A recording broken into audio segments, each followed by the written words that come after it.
प्रिय विद्यार्थियों, सुप्रभात। बेटे आज हम 11th क्लास में हिंदी में कविता नंबर 2 जिसका नाम है मीरा के पद। कविता का नाम है बेटे मीरा के पद और क्लास है बेटे 11th। और मीरा के पद की कवित्री है मीराबाई। कविता का नाम मीरा के पद और इसकी जो कवित्री है वो है मीराबाई। आगे देखिए बेटे, मीराबाई का छोटा सा जन्म परिचय है, हमें याद करना है।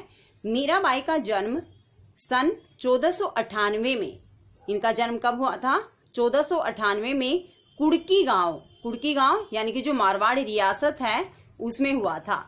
यानी कि इनका जन्म याद करना बेटे आपको कब हुआ था? 1498 में। और कहाँ हुआ था? कुड़की गांव यानी कि मारवाड़ रियासत में।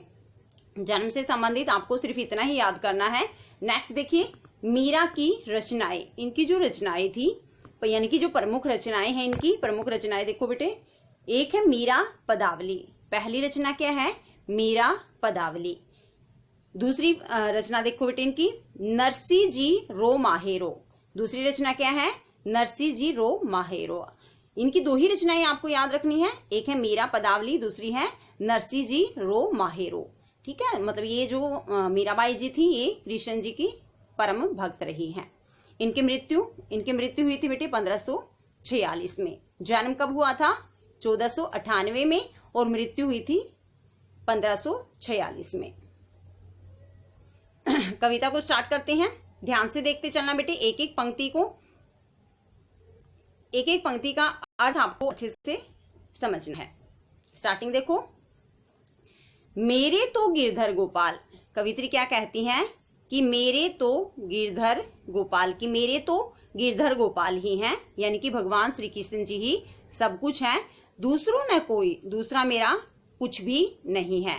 यानी कि इन्होंने क्या कहा कि मेरे तो गिरधर गोपाल, मेरे तो भगवान श्री कृष्ण जी ही सब कुछ हैं, दूसरों न कोई, दूसरा मेरा कुछ भी नहीं है। जाके सिर मोर मुकुट यानी कि जिसके सिर पर मोर का मुकुट है। जाके सिर मोर मुकुट यानी जिसके सिर पर मोर का मुकुट है, मेरो पति सोई, वही मेरा पति है। भगवान श्री कृष्ण जी को ये अपना पति मानती थी, तो इसलिए इन्होंने कहा था कि जाके सिर मोर मुकुट मेरा पति सोई। फर्स्ट की 2 लाइनें दोबारा से देखो, मेरे तो गिरधर गोपाल, दूसरों न कोई, कि मेरे तो भगवान श्री कृष्ण जी ही सब कुछ है, दूसरा मेरा कोई कुछ भी नहीं है। जाके सिर मोर मुकुट, जिसके सिर पर मोर का मुकुट है, जिसके सिर पर मोर का पंख है, मेरो पति सोई, वही मेरा पति है। आगे देखिए, छोड़ी दई कुल की कहानी यानी कि मैंने कुल की कहानी को छोड़ दिया। कहानी होता बेटे मान मर्यादा। बहुत सारी मान मर्यादाएं होती हैं औरतों पर कि यहाँ नहीं जाना, उससे नहीं बोलना, चरित्र को शुद्ध रखने के लिए क्या क्या रखना, मतलब ध्यान रखना पड़ता है। तो छाड़ी दी कुल की कहानी, लेकिन जो ये मीरा थी ये कहती है कि मैंने छोड़ी दी यानी कि छोड़ दी है कुल की कहानी की यानी मान मर्यादा को। तो मीराबाई स्वयं इस बात को मानती है कि मैंने कुल की मान मर्यादा को छोड़ दिया है। आगे देखिए, इन्होंने कहा आगे कि कहा करिए कोई कि मेरा अब कोई क्या कर लेगा। ये कहते हैं कि छाड़ी दी कुल की कहानी कि मैंने कुल की मान मर्यादा को छोड़ दिया है, कहा करिए कोई, और अब मेरा कोई क्या कर लेगा। साथ में इन्होंने कहा कि संतन डिग बैठी लोक लाज को खोई, कि मैंने संतों के पास बैठ कर, संतन डिग यानी कि संतों के पास बैठ कर लोक लाज को खो दिया है। क्योंकि बेटे औरतों पर ये भी पाबंदी होती है कि विवाहित औरत कभी भी पराई मर्द के पास नहीं बैठती। लेकिन जो ये मीराबाई थी ये क्या करती थी? मंदिरों में जाती थी और संतों के पास बैठती थी, जो साधु सज्जन होते उनके पास बैठती। लेकिन समाज के लोग क्या कहते कि ये तो कुल का नाश करने वाली है, कि क्योंकि इसने लोक लाज को खो दिया है। जैसे बेटे हमने इनके जीवन परिचय में पढ़ा कि ये मारवाड़ रियासत में जन्मी थी, तो इनका विवाह भी एक रियासत में हुआ था, शाही परिवार में इनका विवाह हुआ था। लेकिन दुर्भाग्यवश शादी से कुछ ही समय बाद इनके पति की मृत्यु हो गई थी। तो यहाँ ये अपनी वास्तविकता को बता रही है हमें कि संतन डिग बैठी कि संतों के पास बैठ कर मैंने लोक लाज को खो दिया। अंशुवन जल सींची सींची प्रेम बेली बोई। लास्ट में देखो, अंशुवन जल, अंशुवन यानी कि आंसुओं के जल से, सींची सींची, सींच सींच कर प्रेम बेली बोई, मैंने प्रेम की बेल को बोया है। क्या कहती हैं कि मैंने आंसुओं से सींच सींच कर, इनके पति की मृत्यु हुई तो परिवार में इनके साथ बुरा व्यवहार भी होने लगा, लेकिन समाज का मानना था कि गलती मीराबाई ही की थी, क्योंकि वो भगवान श्री कृष्ण जी की परम भक्त थी और श्री कृष्ण जी को अपना परम मतलब पति मानती थी। तो इसके लिए वो भजन कीर्तनों में जाती, जबकि इन पर पूरी तरह से पाबंदी थी, लेकिन ये नहीं मानती थी इस बात को। तो इन्होंने कहा कि अंशुवन जन सींची सींची, कि आंसुओं के जल से सींच सींच कर प्रेम बेली बोई, मैंने प्रेम की बेल को बोया है। प्रेम की बेल कौन सी थी बेटे? भगवान श्री कृष्ण जी के प्रेम की। इसको दोबारा से देखो बेटे स्टार्टिंग से, मेरे तो गिरधर गोपाल दूसरों न कोई, कि मेरे तो भगवान श्री कृष्ण जी ही सब कुछ है, दूसरा मेरा कोई भी कुछ नहीं है।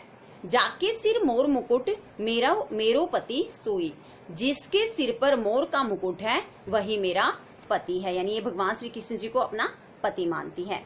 छोड़ी दई कुल की कानी, मैंने परिवार की मान मर्यादा को, समाज की मान मर्यादा को छोड़ दिया है।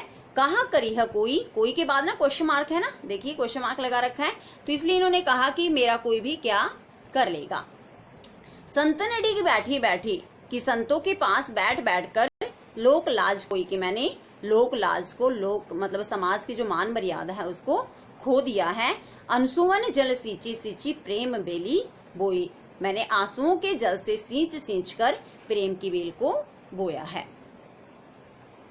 जैसे बेटे ये देखिए, ये मीराबाई जी हैं जिनके हाथ में वीणा है, ये वीणा बजाती थी, मंदिरों में जाती थी और संतों के पास बैठकर भजन कीर्तन करती थी। ये भगवान श्री कृष्ण जी की प्रतिमा है जो इन्होंने बड़े रूप में भी मानी है, ये मीराबाई, और ये भगवान श्री कृष्ण जी की जो परम भक्त रही है। नेक्स्ट देखिए, नेक्स्ट हिंदी समझिए बेटे ध्यान से। आगे देखिए कविता, कवित्री मीराबाई जी कहती हैं, अब तय फेली बैली गई, अब तो बेली फैली गई, कि अब तो जो बेल है ना, कौन सी बेल बेटे? प्रेम रूपी जो बेल है वह फैली गई, वह फैल गई है, कि अब तय बेली फैली गई, अब तो प्रेम रूपी बेल फैल गई है। आनंद फल होई, और उस पर जैसे बेटे बेल है उस पर कुछ ना कुछ तो फल लगता है ना, तो यहाँ कौन सी बेल थी? यहाँ थी प्रेम की बेल, और अब उस पर कौन से फल आने लगे हैं? आनंद के। या आनंद के फल आने का मतलब क्या है बेटे?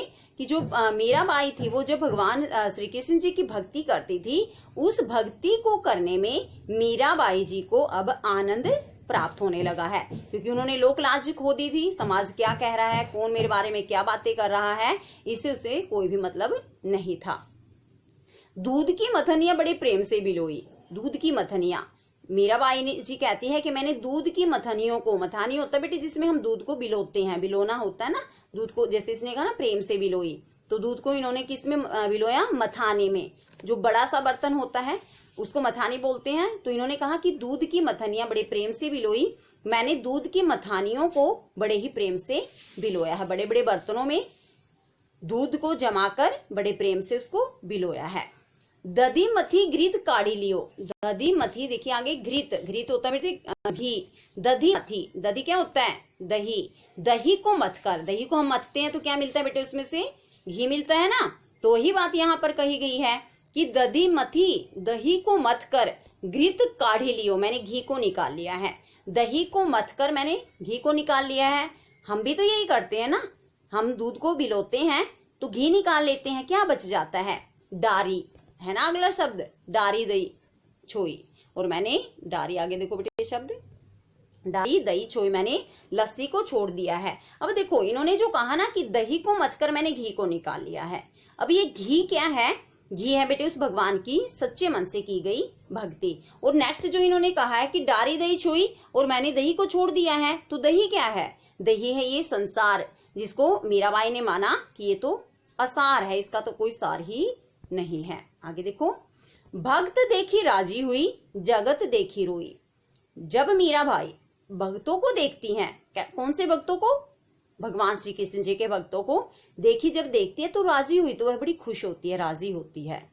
भक्त देखी राजी हुई, कि मीराबाई जब भक्तों को देखती है तो वो बड़ी खुश होती है। जगत देखी रोई, लेकिन वह जब इस संसार को देखती है ना कि संसार के लोग इस असार संसार में खोए हुए हैं, भगवान की भक्ति नहीं कर रहे हैं, तो वह बड़ा रोती है, उसे बड़ा दुख आता है इस बात पर।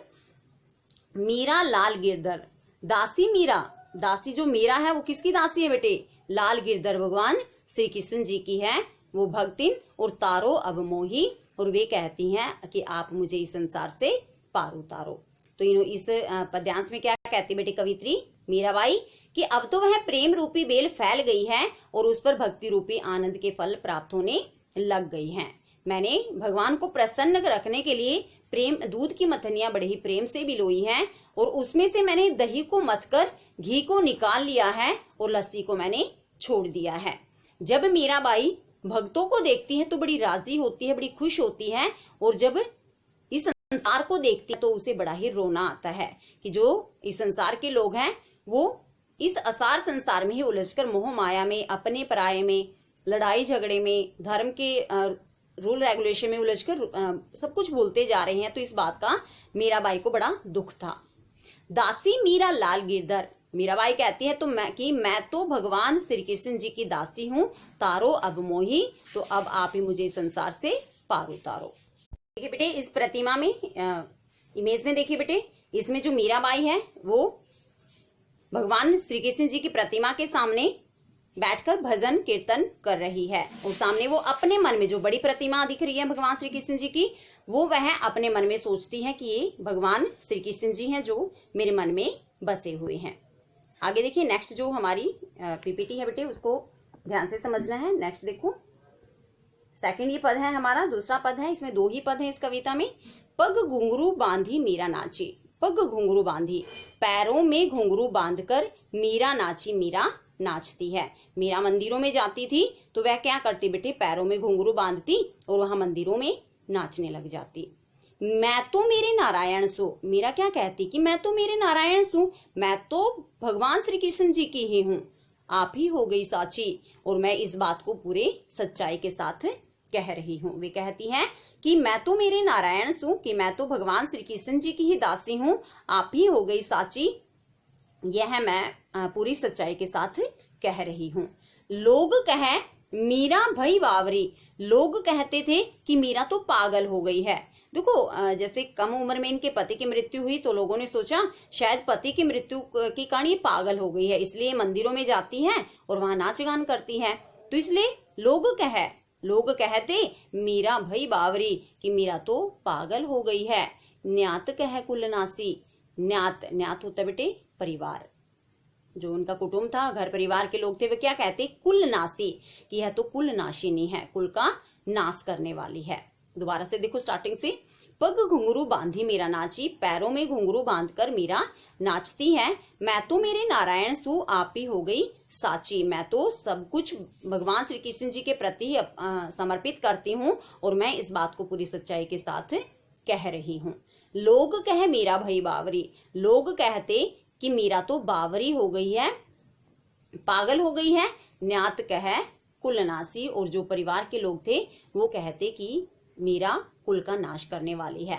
कुल का नाश करने वाले क्यों कहा बेटे उन्होंने, क्योंकि ये एक शाही परिवार से थी, काफी मान मर्यादा थी इनकी समाज में, लेकिन जैसे मीरा मंदिरों में जाती वहां नाच गान करती तो मतलब इनके परिवार पर एक दाग लग गया था इससे। विष का प्याला राणा भेजा, विष का प्याला, जहर का प्याला, राणा इनके देवर थे, राणा इन्होंने क्या किया बेटे, इनके लिए जहर का प्याला भेजा। पीवत मीरा हंसी, जिसको पीकर मीरा हंसने लग जाती है। विष का प्याला राणा भेजा, इनके देवर राणा ने इनके लिए जहर का प्याला भेजा कि पिएगी तो मर जाएगी, कम से कम हमारे परिवार की इज्जत तो बनी रहेगी। लेकिन पीवत मीरा हंसी, जिसको पीकर मीरा हंसने लग जाती है। क्यों? क्योंकि उस जहर के प्याले का मीरा पर कोई भी प्रभाव नहीं हुआ। मीरा के प्रभु गिरधर नागर, मीरा कहती है कि मेरे प्रभु तो गिरधर नागर भगवान श्री कृष्ण जी ही हैं, कि मीरा के प्रभु, की मीरा कहती है कि मेरे तो सब कुछ भगवान गिरधर ही है। सहज मिले अविनाशी, अविनाशी का अर्थ बेटे इस अविनाशी, इस जो संसार है सहज यानी सरलता से मेले मिल जाते, अविनाशी जिसका नाश नहीं हो सकता। उन्होंने कहा कि जो ये भगवान श्री कृष्ण जी है ना, ये तो इस संसार में बड़ी आसानी से मिल जाते हैं। और यह संसार क्या है? यह संसार तो नश्वर है। तो इस कविता में बेटे हमने भगवान श्री कृष्ण जी के प्रति मीराबाई की जो मन की भावनाएं थी, जो सच्चाई उन्होंने व्यक्त की है, उसको बहुत अच्छे से पढ़ा है। और इसमें इन्होंने माना कि वह यह संसार क्या है? यह संसार तो नश्वर है। इस नश्वर संसार में वह भगवान श्री कृष्ण जी बड़ी आसानी से हमें मिल जाते हैं। और उसके लिए हमें क्या करना है? उसके लिए हमें सच्चे मन से उस परमात्मा की भक्ति करनी है। तो यह बेटे इस चैप्टर से रिलेटेड फर्स्ट वीडियो है। सेकंड वीडियो में हम इस चैप्टर के बेटे क्वेश्चन आंसर करेंगे।